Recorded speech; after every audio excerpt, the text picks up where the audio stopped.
Good morning, everyone. Thank you for coming here and listening to me ramble on for the next, not too long, hopefully, because I appreciate everyone is very, very hungry, and I've been given the graveyard slot. Thank you very much, Product-Led Alliance.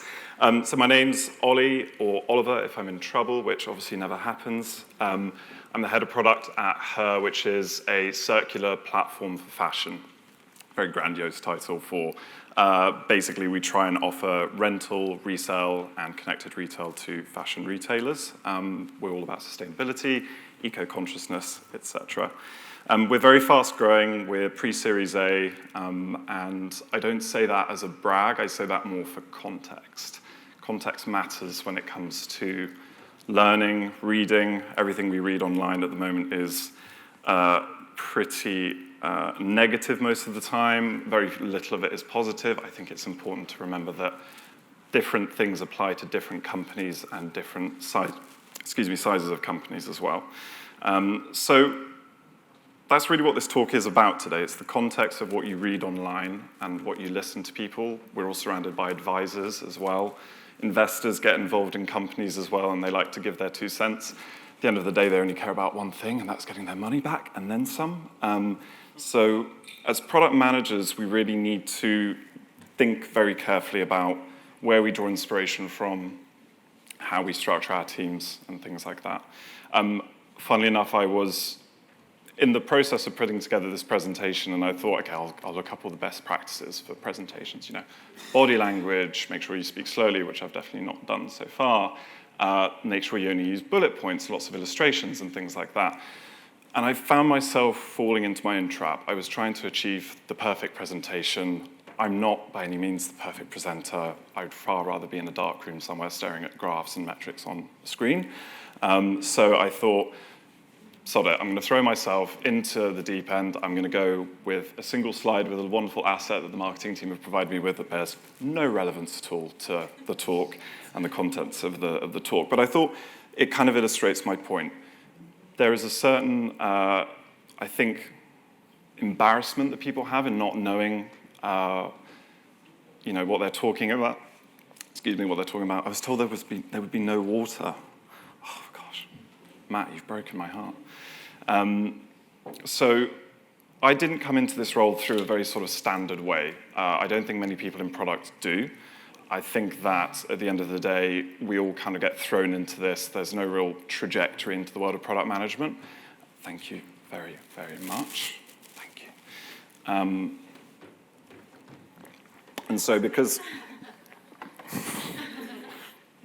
I could sit down, that would be a lot better. So because I didn't follow a very standard way, I had to learn very quickly and on my own how to product manage. I started off consulting for companies in various different ways, and at that time, product management hadn't really formed as an idea and as a sort of area for work, so there was very little information online about it. So I threw myself into it. I just started building things. And as Angelique said, sort of with MXPs and things like that, it's very important just to kind of build, just get started. You can sit there and have conversations for hours and hours on end, but ultimately until you actually start building and start getting things underway, you're never going to quite know, what the outcome is going to be. So there came a time when I started reading up on product Twitter, which is a bit of a minefield, and product Medium, which is also a bit of a minefield. And I was reading all these very grandiose articles and wonderful things written by people who are incredibly successful in their roles at very large companies. And I started trying to apply some of these frameworks and these ideas to our own approach to product management, and a lot of it didn't work. And I sort of caught myself thinking, well, hang on a second. If it works at Google, why doesn't it work in this company of 4 people? Simple enough.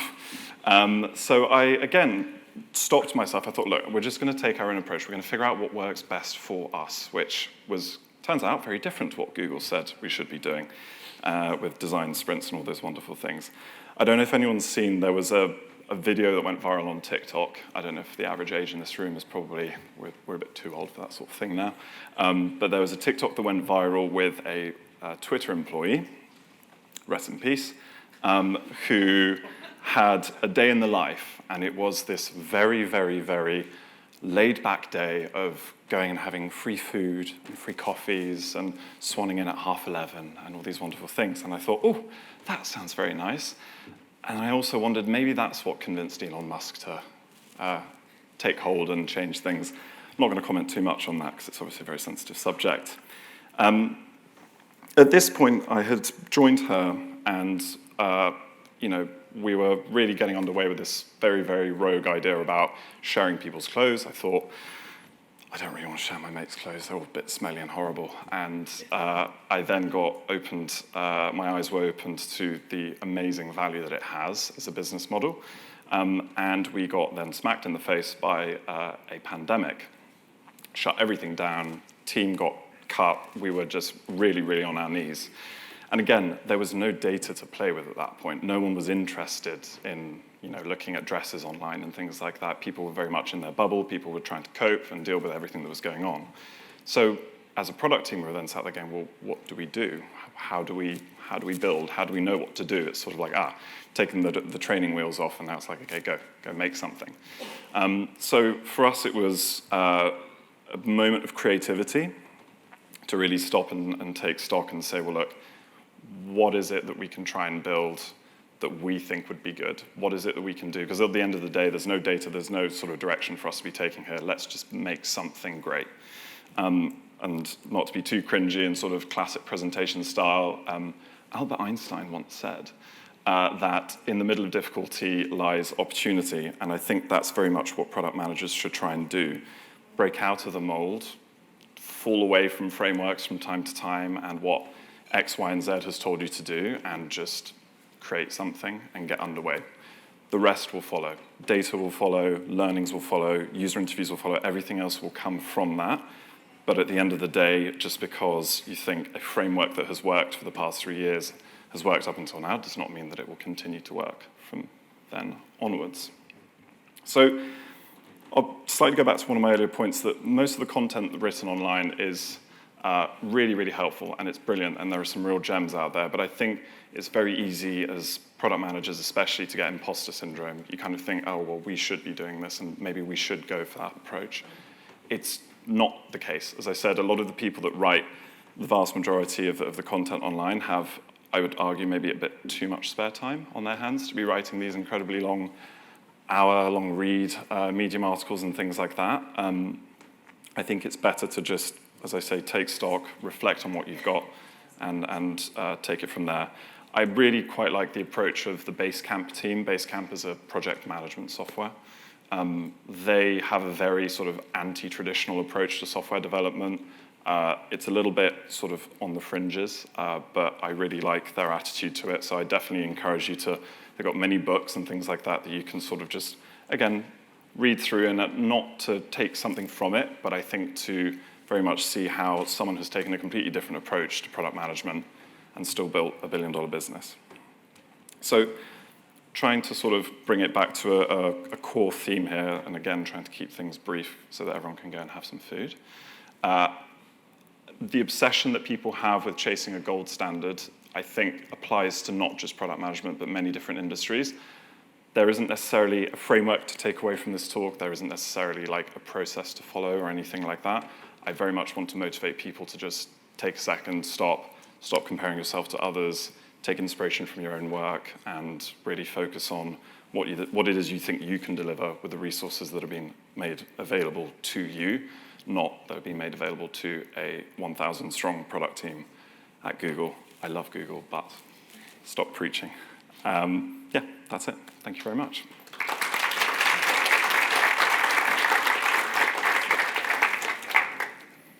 All right, so first of all, I'm sorry for the heartbreak. No, it's fine. I told you there would be water, didn't I? It's okay. Thank you for holding me accountable. Jump on Slido with your questions. We have some time here, so if you have more in-depth questions, this is really interesting because imposter syndrome.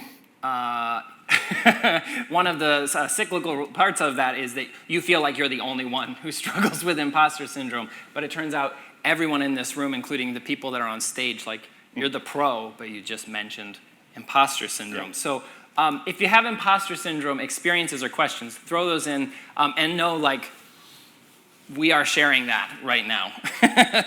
By the way, I'm a TikTok user. Yeah? I'm into my 30s, but I'm hip with the Nice. kids. I know what they're talking You're showing about. it really well. But you talked about taking the training wheels off. Yeah. Right, and I think in the last 2 years, we have all had one or more experiences like that. Either you just lost team members, either your product is completely thrown in the bin because behaviors have changed so much. You talked about just building something, but like it's I feel like it's more than just taking the training wheels off. The whole bike is in the bin. Like, how do you just say, okay, we don't know what shopping habits are like anymore. How do we just totally start making something new? I think the pandemic forced everyone to do that in a whole wide range of ways that cover like all the industries, not just online retail. I think you were forced into a position where you had to innovate and be quite creative and take a bit of a risk than you normally would. But having grown the team, seen what all of these team members are bringing to her. Everyone comes in with their frameworks and their processes and everything else, and they want to immediately kind of get launched into it. Whereas I think it's important to realize that not everything fits into the box, and that's what I mean by taking the training wheels off. Actually, it's very, very healthy, and I think it spurs creativity and innovation if you do just actually try a different approach. Rather than following necessarily an MVP, a strict sort of MVP process, consider breaking that down even more. I'm trying to think of an example to use. We're trying to work with a sort of integrating a third party at the moment. And my brain immediately went to, right, we need to look at the API documentation, we need to speak to the partners, we need to do X, Y, and Z.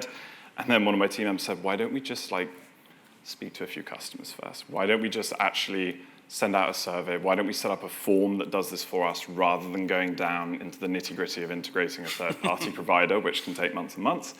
I said, hey, that's actually a really good idea. Set it up. Within 5 minutes, the form was set up. We built a list to send out to customers. Everything had gone out. And within literally a couple of days, several hundred customers were then using the feature, which was literally a type form connected to a database. Wow. And even in that sort of mindset, I still hadn't thought of that different angle, which was literally just like break the glass and do something else. Wow. Ruth, would you mind scrolling up? There's so many good questions here that we're missing. By the way, Ruth is like the brains behind this. I'm just like the face. It's like how Sauron works, but a little less evil. So give her a fist bump or whatever she's comfortable with. Ruth, in the back. Okay, so wow, there's so many questions. So your slide was great. Thank you, my single slide. How do you try to convince management and the team that they have to come out of their framework and I don't know, embrace something new? It's really interesting. So I was very, very lucky that the founder of Her was very sort of pro startup mindset, very much like let's get into things and build something and everything else. We then actually brought in our COO, who came from a management consultancy background. So you start to see the sort of yin and the yang fitting together. So she came in, and we really expected this very framework-heavy approach, and we'd had to do a little bit of convincing to say, well, hang on, we do things quite differently here. And in the end, I think it is really about achieving a balance, like understanding that what they bring to the table does have an enormous amount of value. There is good in frameworks, there is good in structure and processes, but to try and find the middle ground of okay, we're going to take components of what you've told us and implement them as part of our process, or we're going to take what you've put forward and break it in half and go for a different approach. I think, again, a lot of the situations force you to be like this at a company our size, certainly. But ultimately, it comes down to just communication. Just have conversations. There's the sort of 5 whys framework, which is you should ask why 5 times so that you can get to the actual answer of what you're after. That's a really, really good framework. A little aggressive, but it's a very, very good framework. Why do you think it's aggressive? No, just kidding. I'm just kidding. I was going to jump into it, but keep answering the question. Sorry. So I think in terms of convincing management, it's just have the conversation. Say, look, we've done this in the past and it's worked for us. Or be truthful and say it's also not worked for us in the past, and just open a conversation, really. So speaking of what's worked for us in the past, I think we kind of talked about one of these questions. One is how did you come up with a strategy for surviving COVID? Like or were you just, was that a day-to-day sort of thing? Yeah, it was really interesting. So we went from a firefighting position as a small company where we were getting like loads of trade coming through and everything was great, and we were constantly like building new things and fixing things and everything else. And then it just stopped. And it really was, to be very, very honest, it was mentally exhausting, COVID, because of how structureless it was as an experience. Again, I'm sure for everyone. And I think it took a good second for me to realize, hang on a second, like, it doesn't have to feel like this. We can just accept that this is a reality, and we can do what we can with it and do our best. And I think that's what I always ask my team: just do your best. That's it. If you can't do more than your best, that's not your fault. So I think really when it came to setting a strategy, there wasn't a formal process.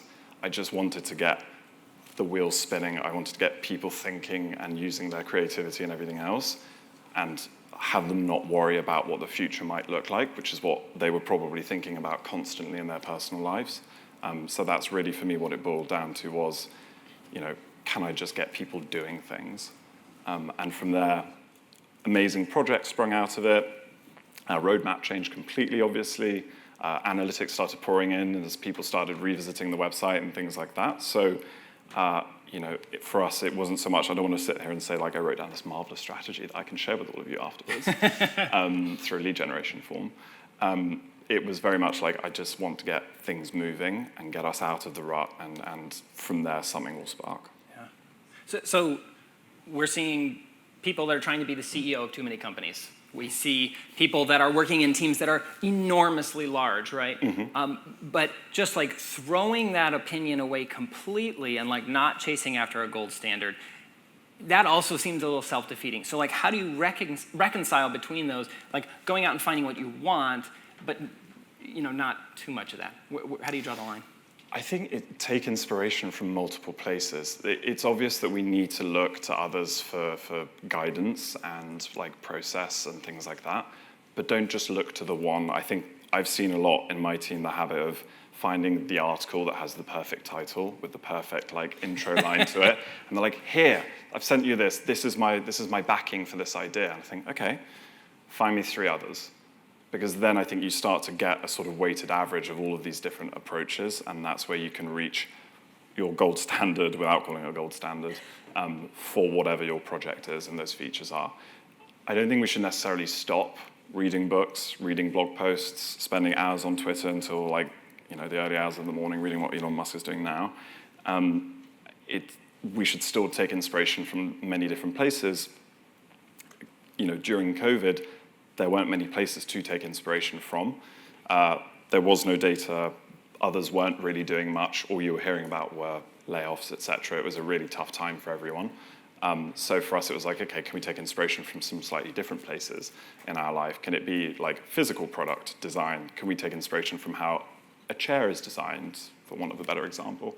Can we just start thinking a bit more laterally, rather than just honing in on finding the answer to the question, which we probably already answered in our head beforehand, and we're just looking for someone to justify it for us?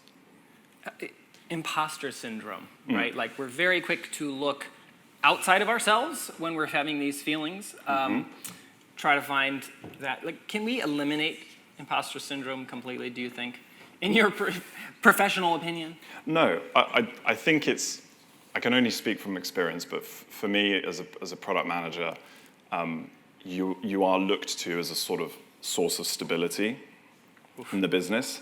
Yeah, tough. I think people look to you for, what does the future hold? What is being built?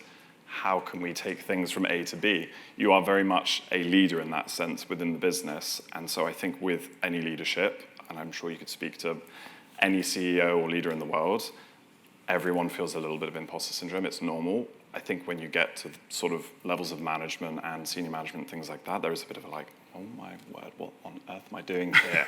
How did I get here? What am I meant to do? All those questions, and it's normal. Like, it's very, very human. I don't think there's any shame in feeling it. So, wow, okay, so many good questions. Thank you, everyone.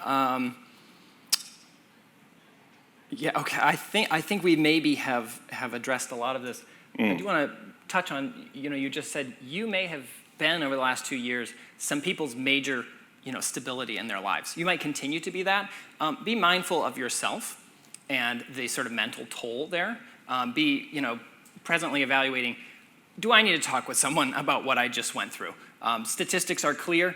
We have all borne the brunt, and you're not going to go into your next 2 great years if you're still bearing all of that emotional weight on your shoulders. yeah. Including, am I saving the company essentially with my work? And it depends. We've all faced different pressures. Absolutely. I think it's very easy to then fall into perhaps a state of like overconfidence with that. I think product managers sometimes there's that kind of component. But at the end of the day, I'd rather have someone managing a product that is confident, that is moving forward, not constantly taking steps back, that's keeping the ball rolling, than someone who is being crippled by, again, a lack of self-confidence and things like that, which, again, I think firmly we all have. And again, COVID massively, massively worse than that for everyone, I think. We all became little lockdown puppies in a lot of ways. So it's not going to happen overnight. It's very, very difficult to break imposter syndrome. I think that's why, to bring it back to my talk, that comparing yourselves to others and constantly reading and exposing yourself to other people's work and other people's information has the risk of worsening your imposter syndrome.